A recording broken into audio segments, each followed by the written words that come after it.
Et oui, on vous rappelle très bien, Franck qui nous rejoint aujourd'hui, c'est un fan de Mercedes, fan de Formule 1 de la première heure. Ce mec, il a connu l'époque Schumacher, il a connu l'époque Nico Rosberg évidemment. Et aujourd'hui, Mercedes est dans le trou, Franck a les larmes aux yeux. À chaque fois que je parle avec lui, c'est un grand gamin, il pleure. Donc, on va entamer notre dernier sujet. Le troisième point, on va finir avec un dessert doux.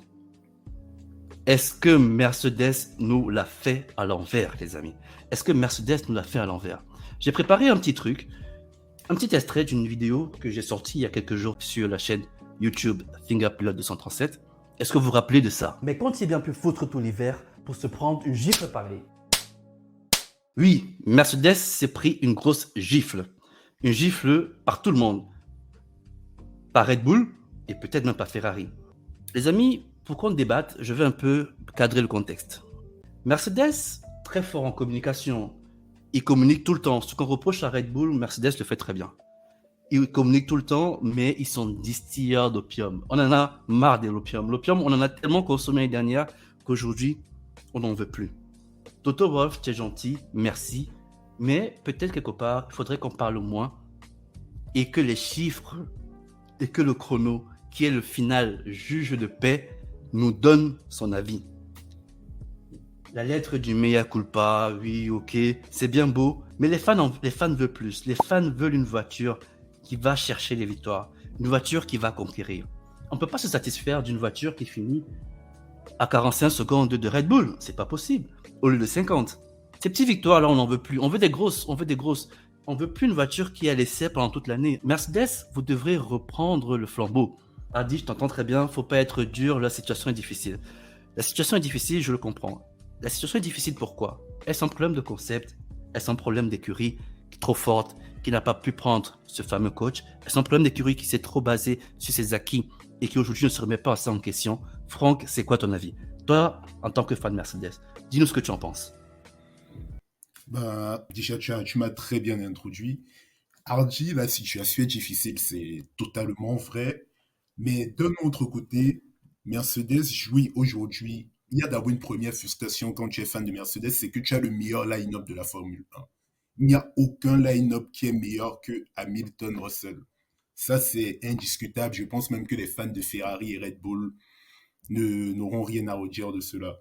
Donc, ça fait déjà mal de voir un tel line-up ne pas avoir la voiture pour s'exprimer. Et donc, tu vois Mercedes lancé en 2022. Déjà, il faut remonter en fait en 2021 pour comprendre les problèmes de Mercedes. Mercedes se fait complètement dépouiller en interne. Il perd de Eric Blandin, le numéro 1 aérodynamicien. Il perd de plusieurs motoristes parce que le moteur Mercedes est absolument incroyable et pour se mettre au niveau, il fallait absolument des motoristes Mercedes. Et même au niveau du châssis, il y a James Allison, le designer, celui qui combattait à coups de crayon Adrian Newey qui s'en va aussi. Donc, qui prend du recul. Il ne s'en va pas, il prend du recul, il part faire des bateaux. Ça tombe bien vu qu'on a produit un bateau, il est de retour. Donc, c'est à peu près ça. Et quels sont les problèmes? C'est que on s'est dit, je me rappelle de ta vidéo, tu avais dit la W13 appui phénoménal. Donc, qu'est-ce qu'il reste à faire? C'est assez simple. Il faut mettre de la vitesse de pointe. Maintenant, en Formule 1, la vitesse de pointe et l'appui, c'est un peu un compromis. Très souvent, quand tu as de la vitesse de pointe, tu as un peu moins d'appui. Sauf Red Bull qui nous a trouvé un concept qui te donne tout en même temps. Et donc, Mercedes a eu de la vitesse de pointe, mais on démarre la voiture et elle ne tourne plus aussi bien qu'avant. Donc, c'est ça le premier problème, c'est qu'on a perdu ce niveau d'appui qui nous a permis de gagner à Interlagos, de faire une pole dans le tourniquet de Budapest, d'être à 50 millièmes, d'être en pole à Singapour. On a perdu tout ça et c'est un peu dommage. Tu as parlé très bien avec l'opium, mais cette communication de Mercedes où Hamilton et Wolff jouent les bad cops, c'est pas bon, on peut plus continuer comme ça. Russell de son côté joue le good cop, non, on peut y arriver. Moi j'en peux plus en fait, j'en peux plus, je ne sais plus où mettre la tête. Merci pour ce coup de gueule, Franck. On sent vraiment quelque part que tu es touché. Tu es touché parce que dans le chat, il y a également Hardy qui semble aussi être touché. Il dit Mercedes avait l'habitude d'avoir un budget illimité pour leur voiture, mais là, ils ont un budget limité. Il va falloir s'habituer. Et oui, mon coco, il faut qu'ils s'y habituent. L'argent ne peut plus couler à flot. Il faut réussir à faire avec moi. Et c'est ça le véritable défi de ces années, Franck. C'est que on demandait à des écuries qui dépensaient 4 fois, voire 4 fois, ouais, le budget cap aujourd'hui. Mercedes dépensait 473 millions, voire 500 millions d'euros en une saison. Et oui, il produisait des voitures dominatrices. Hein. Il faisait des qualifications en médium pendant que tout le monde était en soft. Il mettait une seconde à tout le monde. Donc oui, il faut qu'il fasse plus avec moi. Franck, tu as dit, cette Mercedes, elle manque également d'appui. Est-ce qu'au final, tu ne penses pas qu'il faut qu'il change de concept? Est-ce que le concept de cette W14, il faudrait qu'il évolue avec des pontons? Ce zéro ponton révolutionnaire qu'on nous a vendu venant de l'aérospatial inspiré des fusées ou même des avions de chasse et qui au final se révèle être un flop total. Bien évidemment, les formes, personne ne peut dire le contraire. Elle est racée. On sent qu'elle est nerveuse. En plus, avec cette couleur, aujourd'hui, elle est venue avec un black carbone. La voiture, au reveal, tout le monde a eu peur. Tout le monde s'est dit, la Mercedes, aujourd'hui, elle va flanquer une fessée à la Red Bull. Déception totale. Mike Elliott, l'ingénieur, aujourd'hui, le directeur technique de ce département de l'aérodynamique, il nous a pondu une voiture qu'il essaie de développer, qu'il essaie d'amener vers un concept qui devrait justement battre tous les autres concepts sur le plateau. C'est finalement un flop. Il n'a pas réussi a priori, hein, on dirait. Parce qu'aujourd'hui, ils ont réglé le problème du marcinage. Gros problème chronique des années 2022. La voiture, elle est rivée, elle est posée, elle ne se coupe pas du tout. Elle est l'une des voitures qui rebondit le moins sur la piste.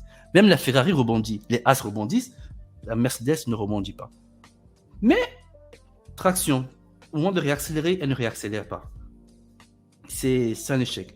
Tu l'as dit tout à l'heure, James Allison qui allait faire des bateaux, qui a laissé Mike Elliott nous produire un bateau et qui potentiellement va revenir parce que oui, Mercedes l'a rappelé. Au secours, monsieur James Allison, on a besoin de toi. On a besoin que tu viennes nous sortir cette voiture de la mouise. Qu'elle revive. Est-ce que tu penses aujourd'hui que ce concept, il faut l'abandonner? Qu'il faut aller vers des concepts avec des pontons ou plutôt qu'il faut le revisiter? Ben, moi, je pense qu'il faut aller clairement voir ailleurs. Et parce que, en fait, la FCF23 de Ferrari est une amélioration de leur concept de base qui est la F175. Pareil chez Red Bull, pareil chez Mercedes. Qu'est-ce qui se joue aujourd'hui? C'est quel concept a le plus de potentiel? Parce qu'il faudra encore développer minimum jusqu'en 2025 après la prochaine grosse réglementation moteur de 2026. Mercedes pensait venir en ayant gommé tous les problèmes du zéro ponton. Ils se rendent compte tout simplement que même s'ils continuent à développer, ils n'ont pas les 1 seconde que Red Bull vient de poser sur la table. Donc clairement, c'est dit, je crois déjà avoué même pas à demi-mot, mais clairement, ils vont changer de concept et ça va donc nous mener sur le tournant de la saison de Mercedes. C'est cette voiture B qui vont travailler durant ce que je peux appeler la trêve printanière. Donc après Melbourne, pour ceux qui ne le savent pas encore, GP de Chine annulé, 1 mois de vacances pour nous, mais 1 mois où à Brackley, ça va chauffer. Parce que Bakou, peut-être, ils vont pas le ramener la nouvelle voiture parce que sprint, il n'y aura pas assez de temps pour la configurer en une session. Mais ce qui est sûr, c'est qu'à Imola, la W14 va significativement changer et c'est le tournant parce que Hamilton n'est pas content. Il aime les voitures qui ont le train arrière posé, droit, calé au sol. Si vous voulez, Hamilton, c'est un peu le contraire de Verstappen. Verstappen, il aime quand ça se balade, qu'il joue un peu, que ce soit réactif. Hamilton, lui, tout ce qu'il te demande, c'est que derrière, ça ne doit pas bouger. Si tu lui donnes ça, il t'amène la voiture où tu veux. Et depuis, bah, voilà, on a un arrière baladeur, il se sent pas bien avec. Et tout le projet Mercedes se joue maintenant parce que tu perds Hamilton, tu perds ton pilote 7 fois champion du monde d'expérience à gogo qui t'a permis de développer une W13 qui partait mais d'une seconde. Tu as encore besoin de lui, donc il faudra le convaincre. Je sais pas ce que toi tu en penses, mais pour moi vraiment le tournant de la saison de Mercedes, c'est dans 1 mois et demi qu'on arrive à Imola. Totalement d'accord avec toi. Cette voiture B qu'ils sont en train de vouloir concevoir, ce sera le tournant. Et puis, ils l'ont dit, hein, le travail d'Allison va être vérifié. Ce travail va être vérifié. Ils ont déjà mis la pression sur M. Allison, qui à peine revient de ses expériences de bateau avec Ineos. Il doit sortir une voiture B propre, stable de l'arrière, qui donne à Lewis Hamilton une pleine confiance. Et la confiance, on l'a vu, il n'a pas. À Jeddah, il n'allait pas vers les murs. Il s'est même dit être déconnecté, complètement déconnecté de la voiture. Et ça, c'est un aveu de faiblesse pour un pilote. Un pilote qui dit la voiture, je la sens pas, il peut l'amener nulle part. Le tour de qualification de Singapour en 2017, s'il n'est pas connecté à la voiture, il ne le sort pas. Il ne sort pas un tour sur le rasoir, sur le fil. Donc clairement, il faudrait qu'il redonne à leur pilote une voiture qui va bien, une voiture stable de l'arrière. On l'a vu l'année dernière, lorsque la W13 a récupéré un peu, ils allaient chercher. Ils ont même gagné le Grand Prix de Brésil. Ils étaient remontés. Donc, quelque part, cette voiture B est attendue au tournant. Et honnêtement, est-ce que je crois en Mercedes? Oui, je crois en Mercedes. Je crois qu'ils ont une capacité de se remettre en question. Une résilience tellement forte qu'ils sont en mesure de se dire que là, on a échoué. Parce qu'effectivement, l'aveu est criard. Ils ont échoué. Et ils vont se remettre en question et trouver la bonne direction, la direction vers laquelle il faut aller pour remettre cette voiture sur des rails et redonner à leur septuple champion du monde une bonne voiture. Oui, on ne parle pas de Russell, parce que Russell aujourd'hui, pour moi, il est encore en découverte de la voiture. Il découvre encore son monde. Il découvre le monde de Mercedes, tous les process. Oui, certes, il a réussi, statistiquement parlant, comptablement parlant, à battre Lewis Hamilton l'année dernière. Mais il y a eu cette phase de test où Lewis Hamilton perdait des points parce qu'il testait la voiture. On lui a donné la voiture pour qu'il la teste. Aujourd'hui, Russell est très bon, hein. On ne peut pas crier dessus, c'est un très bon pilote. Il arrive à donner à Lewis Hamilton la petite larme, donner à Lewis Hamilton ce petit push que, mec, si tu ne te mets pas à fond, moi, je te dame le pion. Et c'est là peut-être que Lewis doit aller trouver la force. Cette force pour se reconnecter à cette W14 et pour l'amener devant avec George Russell. Je vais prendre un pari, parce que j'aime bien les paris, vous le savez. Moi, je pense qu'à la fin d'année, que Mercedes aura rattrapé Aston Martin et que potentiellement, ils auront plus de points au championnat qu'Aston Martin.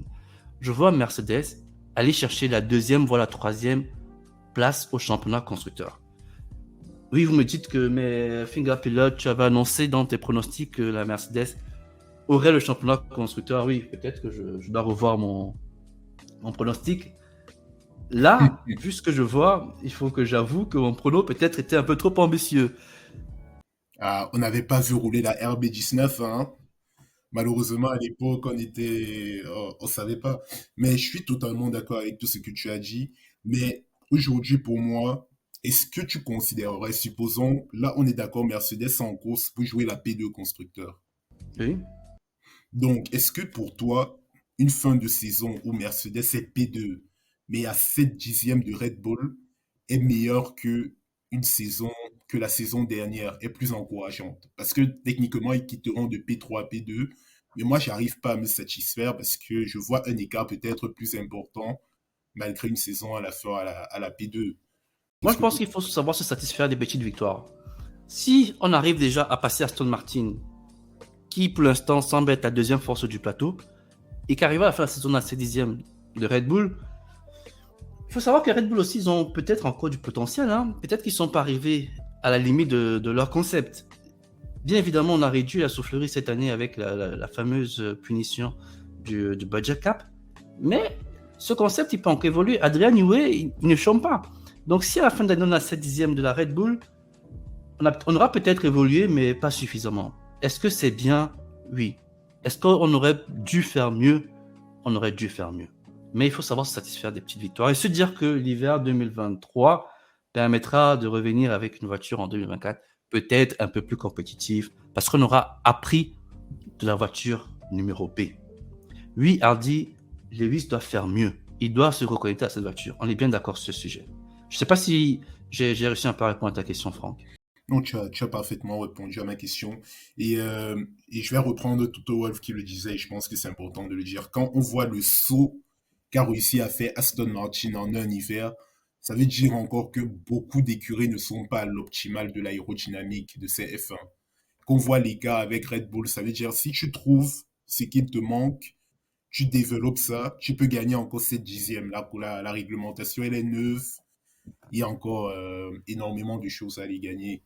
Donc, non, il y a de quoi faire. Mais moi, j'attends vraiment, je me prononcerai plus sur Mercedes tant que je ne verrai pas cette voiture B, tant qu'elle ne donnera pas pleine satisfaction. Et après, en deuxième partie de saison, on verra ce ils feront avec. Donc voilà, voici les paroles de Franck, fan de Mercedes, qui dit « Monsieur Toto Wolff, vous arrêtez vos paroles, vous arrêtez de me dire que cette voiture, elle a du potentiel, vous arrêtez de nous dire que vous avez réussi à gagner un dixième. On ne veut plus, on veut une voiture B qui soit forte, une voiture B qui vienne nous montrer que vous avez travaillé et que vous avez compris le changement, cette nouvelle réglementation et que vous êtes prêt à aller de l'avant. » Ça, c'est le coup de gueule de Monsieur Franck.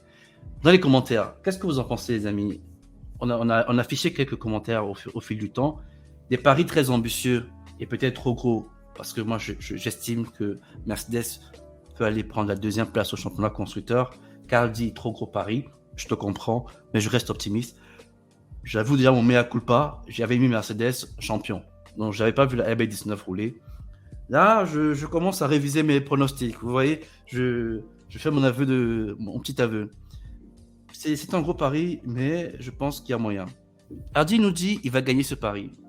Hardy, tu es clairement fan de Mercedes et je l'espère pour toi. Je l'espère pour toi. Donc oui, pour finir sur ce gros dessert qu'on a avalé avec beaucoup de joie, Mercedes doit se révéler. Et ils doivent se réveiller. James Allison arrive. Il est là déjà même. Il est dans les cartons. Il prépare quelque chose.